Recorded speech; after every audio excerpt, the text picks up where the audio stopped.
नमस्कार। इस अंक में आप सभी का बहुत बहुत स्वागत है। 69,000 शिक्षक भर्ती मामले में सुप्रीम कोर्ट ने हाल ही में बड़ा महत्वपूर्ण निर्देश दिया है। कोर्ट ने स्पष्ट रूप से कहा है कि सरकार किसी भी मौजूदा शिक्षक को हटाए बगैर आरक्षित वर्ग अर्थात ओबीसी एससी के योग्य उम्मीदवारों को न्याय दे और इलाहाबाद हाईकोर्ट के डिवीजन बेंच के आदेश के अनुसार नई चयन सूची तैयार करे। दरअसल यह मामला तब शुरू हुआ जब योगी आदित्यनाथ सरकार ने दिसंबर 2018 में उत्तर प्रदेश के प्राथमिक स्कूलों में 69,000 सहायक शिक्षक भर्ती के लिए विज्ञापन जारी किया था। जनवरी 2019 में इसकी लिखित परीक्षा हुई, जिसमें 4 लाख से अधिक उम्मीदवार शामिल हुए थे। सरकार ने परीक्षा के बाद अनारक्षित के लिए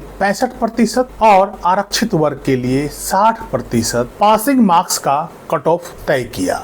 मई 2020 में इसका परिणाम घोषित हुआ, जिसमें करीब 1,47,000 अभ्यर्थी पास हुए। जैसे ही मई जून 2020 में अंतिम चयन सूची जारी हुई, आरक्षित वर्ग के अभ्यर्थी अर्थात ओबीसी और एससी के अभ्यर्थी भर्ती प्रक्रिया पर गंभीर आरोप लगाया। अभ्यर्थियों का दावा था कि बेसिक शिक्षा नियमावली 1981 और आरक्षण नियमावली 1994 का इसमें उल्लंघन किया गया है। उनके अनुसार ओबीसी वर्ग को जो 27% का आरक्षण मिलना चाहिए था, उसकी जगह बहुत कम सीटें मिली थी। इसी तरह अनुसूचित जाति के 21% के कोटे में भी हेरफेर की गई थी।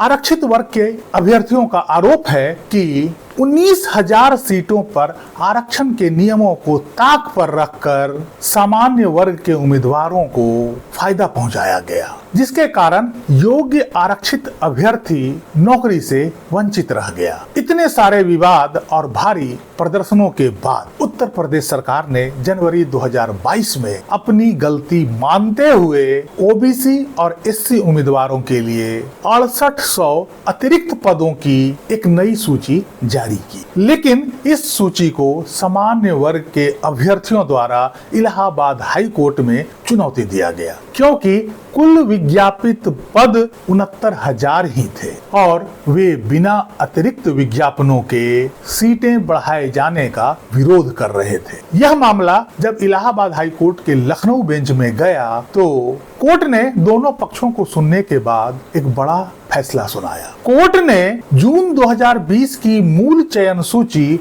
और जनवरी 2022 की 6800 पदों वाली सूची दोनों को रद्द कर दिया। हाई कोर्ट ने यूपी सरकार को आदेश दिया कि वो आरक्षण नियमों को पूरी तरह पालन करते हुए 3 महीने के भीतर नए सिरे से एक पूरी नई मेरिट लिस्ट तैयार करे। हाई कोर्ट के सूची बदलने के फैसले के खिलाफ प्रभावित अभ्यर्थी और कुछ वर्ग सुप्रीम कोर्ट में याचिका लगाया, जिसके बाद सुप्रीम कोर्ट ने हाई कोर्ट के आदेश पर अंतरिम रोक लगा दी थी। इसी याचिका में हाल में सुप्रीम कोर्ट ने महत्वपूर्ण निर्देश जारी किया है। सुप्रीम कोर्ट ने अपने आदेश में हाई कोर्ट के आदेश को सही ठहराया है और नई चयन सूची बनाने का निर्देश जारी किया है। यूपी सरकार ने सुप्रीम कोर्ट को आश्वासन दिया है कि वह नियमों के अनुसार छूटे हुए आरक्षित वर्ग के योग्य अभ्यर्थियों को नियुक्ति देने के लिए तैयार है। इसके लिए कोर्ट ने सरकार को 6 सप्ताह का समय दिया है। सुप्रीम कोर्ट ने यह भी स्पष्ट किया है कि इस आरक्षण विवाद की वजह से उन शिक्षकों की नौकरी पर कोई आंच नहीं आएगी जिनकी नियुक्ति पहले हो चुकी है और जो वर्तमान में कार्यरत है। सुप्रीम कोर्ट ने आगे कहा कि नियुक्ति केवल योग्य और पात्रता मानदंडों को पूरा करने वाले अभ्यर्थियों को रिक्त पदों के अनुसार दी जाएगी। कोर्ट ने सरकार को केवल 6800 अतिरिक्त पदों तक सीमित न रहकर सभी योग्य प्रभावित अभ्यर्थियों के समायोजन पर विचार करने का निर्देश जारी किया। अब देखना होगा कि आगे सरकार किस प्रकार इसकी नई सूची तैयार करती है और उसमें क्या कोई फ्लॉ रह जाता है या उसमें भी कोई विवाद उत्पन्न होता है, ये तो आगे आने वाला समय बताएगा। लेकिन फिलहाल सुप्रीम कोर्ट ने उत्तर प्रदेश की सरकार को यही निर्देश जारी किया है, जिसे उत्तर प्रदेश सरकार मानने को बाध्य है और 6 सप्ताह के भीतर वो नई चयन सूची तैयार अवश्य कर लेगी। इस अंक में यहीं तक। कैसी लगी जानकारी कमेंट करके जरूर बताइएगा। वीडियो को लाइक कीजिएगा, चैनल को सब्सक्राइब कीजिएगा। मिलते हैं अगले अंक में, तब तक के लिए जय हिंद, वंदे मातरम।